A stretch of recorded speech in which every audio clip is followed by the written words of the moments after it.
اللهم صل وسلم وبارك على سيدنا محمد وعلى آله وصحبه أجمعين. ازيكم يا أحلى متابعين في الدنيا؟ زي ما احنا متعودين نبدأ الفيديو بتاعنا بالصلاة على الحبيب، وندعي لأمواتنا بالرحمة، وندعي لإخواننا في فلسطين ربنا يا رب ينصرهم ويثبت أقدامهم. ده أول حاجة. هنعمل حاجة جميلة النهاردة.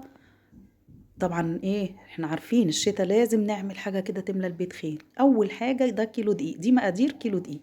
حطينا 3 معالق سكر أو 4، ذرة ملح، ده باكو خميرة فورية. دي كل المواد الجافة. مقادير كده، عايزة تضعفي المقادير ضعفيها بمعرفتك. ده بيكنج باودر. بيكنج باودر يا حبايبي هنحط معلقة واحدة صغيرة. يبقى كده حطينا كيلو دقيق، ذرة ملح، 4 معالق سكر،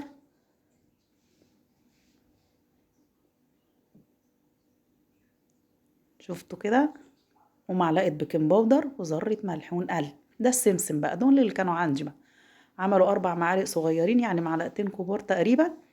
والسمسم برضو لما يكون عندك بزيادة حطش 4 معالق 5 معالق سمسم، بيبقى جميل. دي كوباية سوائل بقى. كده قلبنا كل المواد الجافة مع بعضيها. دي السوائل، كوباية زبدة أو سمنة، المادة الدهنية اللي عندك. وهنكمل بقى كوباية تانية، ربعها ربعها أو تلتها سمنة، والباقي زيت. زيت يكون جودته نوع نظيف. كده خلاص بقى نبسبس بقى، يعني نبس الدقيق بالسمنة. بس الدقيق بالسمنة. نبس الدقيق بالسمنة. نبس الدقيق بالسمنة. ده يا حبايبي لو رايب، لبن رايب. لبن الروب. الخض اللي بيطلع من السمنة البلدي، يعني لما تخضي السمنة البلدي بيطلع منها زي شرش، هو ده الخض. لبن رايب كله سمنة، زي ما شفت وشه سمنة بلدي خالص كده. ايش وش ده حطينا بقى؟ كوبايتين 2 منه. يبقى كده خد سوائل معانا كوبايتين لبن رايب وكوبايتين 2 سمنة على زيت. سمنة لوحدها، زيت لوحده، سمنة وزيت بيبقى أفضل. أنا حطيت كوباية ونص سمنة والنص التاني دقيق زيت. عجناه عجنة جميلة. ونجيب بقى الحشوة بتاعتنا دي يا حبايبي. العجوة حطيت عليها معلقة سمنة كبيرة، ونبدأ بقى نعجنها زي ما تشوفوا كده، لأن مطلعاها من التلاجة تاخد حرارة الإيد زي ما شايفين. بصوا بقى تحفة، لانت معانا. قمت حطيتها كمان على النار شوية بالسمنة، وبدأت بقى أكورها زي ما انتوا شايفين كده. قطعت العجينة تقريبا 40 جرام، وتحطي بقى فيها حتة العجوة، تحشيها عجوة، تحشي ملبن. أنا كان عندي شوية ملبن وشوية عجوة، حشيت حبة كده وحبة كده، وتقطعيها بقى زي ما انتوا شايفين يا حبايبي كده. بحط العجوة وسطيها، ونقفل عليها تقفيل تمام. طبعا الكل من عشاق حشوات العجوة. بصوا الله على الجمال.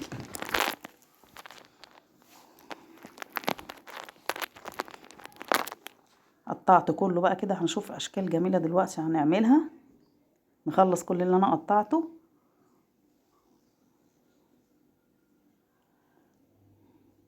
جت هنا مرات ابني قالت لي عايزه اقطع، قلت لها قعدت تخترع بقى، تعمل اشكال هندسيه.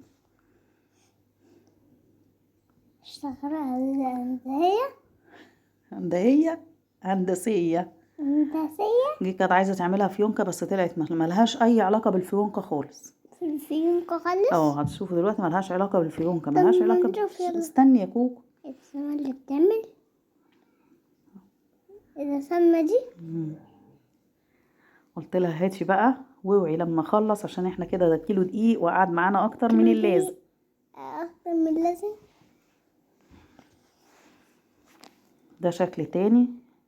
تحطي كده العجوة صوابع، وتبدأي تفتحيها تعمل لك زي نص هلال. بصوا الهلال شكلها جميل. واشكال بقى اللي انت عايزة تعمليه براحتك، ابدعي.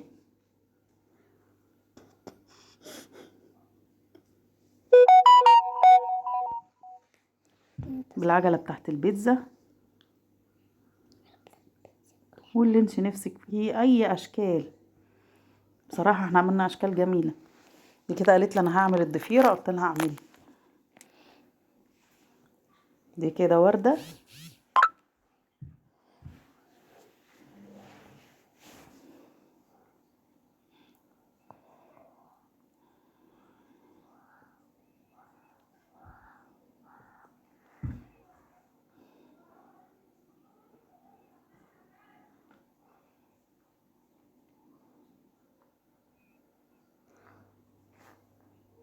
يبقى تعملها زي الترسة كده. الله على الجميل، ايه الحلاوة دي، فلحت.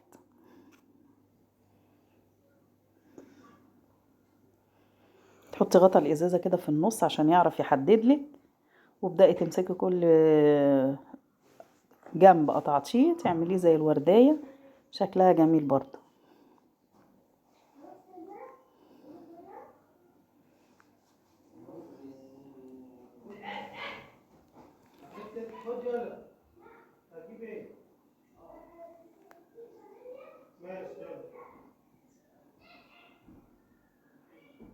دي الترسة بقى، تقلبي كده بس ما تقلبيش برضو معانا، ما طلعتش تمام.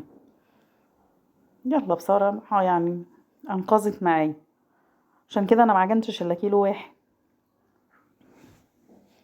يخلص اعملي غيره، عايزة تشيليه في الفريزر تحتفظي بيه في الفريزر براحتك.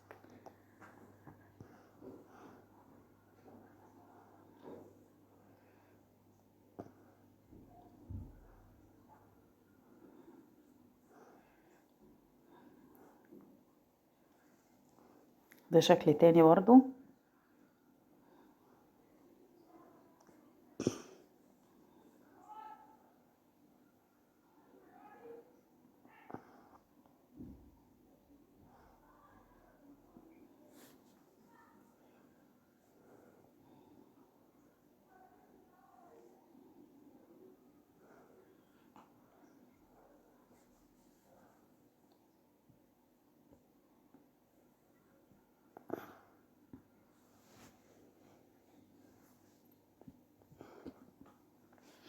كل الاشكال اللي احنا عملناها، بصوا الله على الحلاوة والجمال. املي بيتك خير كده، وفي الشتاء قرقشتين، قرصتين، بسكوتين، اي حاجة كده، وكوباية شاي، واقعدي بقى وعيشي حياتك. الشتاء عايز كده، عايز تملي البيت خير بالروايح الجميلة. الله على الروايح الجميلة. المخبوزات دي في البيت يا حبايبي بتدي طاقة، يعني بتشيل الطاقة السلبية من البيت. سلبية. ايه طب؟ بصوا كده، ده اللي هو بالعجوة اللي انا عملته بدواير، ده عامل زي القرص الفلاحي. فتحته كده بالسكينة، وطبعا سبتها دي اول صينية، ولع الفرن مسبقا على 180 درجة. مجرد على بال ما بتعملي صينية في تاني صينية تبص تلاقيها خلاص دهنت وشها باللبن كده عادي بالفرشة، ودخلتها الفرن على 180 درجة. بصوا تحفة، طالعة تسويتها خطيرة من تحت ومن فوق، اجمل من بعض. بصوا اشكال جميلة ازاي. لو عايزة اقول والله اقسم بالله من غير حلفان، القرص دي ما باتتش لتاني يوم. يعني تاني يوم ممكن بقى في الصينية واحدة ولا اتنين، بألف هنا وشفا لكل اللي كل. وعجبت العيال جدا جدا جدا. بصوا هشة وجميلة ازاي، وقلبها مفرغ، وكلها بصراحة احلى من بعضيها في الطعم وفي الجمال. بصوا جمال الدوريات، والله كانت احلى حاجة الدوريات دي. سيبوكوا انتوا من فات قديم وتايه. الله الله على الجمال. نبدأ من 3 أيام. 1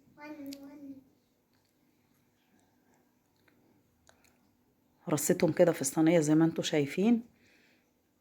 كان نفسي اشرب كوباية، كان بودي اشرب كوباية شاي مع واحدة، بس ما حصلش. العيال بصراحة بألف هنا وشفا، بألف هنا وشفا يا رب للي كل كل حاجة بالهنا والشفا. وحبيبي آدم، يا رب مطرح ما يسري يمري كده وأشوفه عريس بيموت فيها يقول لي الله يا تيتا على جمالها وطعمها الجميل. قلت له بالهنا والشفا يا حبيبي. بقوا يتخانقوا عليها. انا ما حققتش امنيتي، ما جبتش حبة قرص وشوية شاي وقعدت اكل.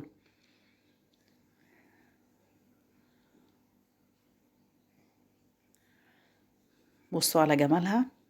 تسويتها بصراحة طلعت ما بتاخدش اكتر من ربع ساعة ل 17 18 دقيقة في الفرن. ولو ما احمرتش، اتحمرت من تحت ومن فوق لسه على الشواية، ولعي لها الشواية دقيقتين اتنين مش اكتر. بصوا الجمال، بصوا جمالها. لو عجبك الفيديو ما تنسينيش بدعوة حلوة ولايك وشير. اتفضلوا معانا، ما تنسونيش بقى.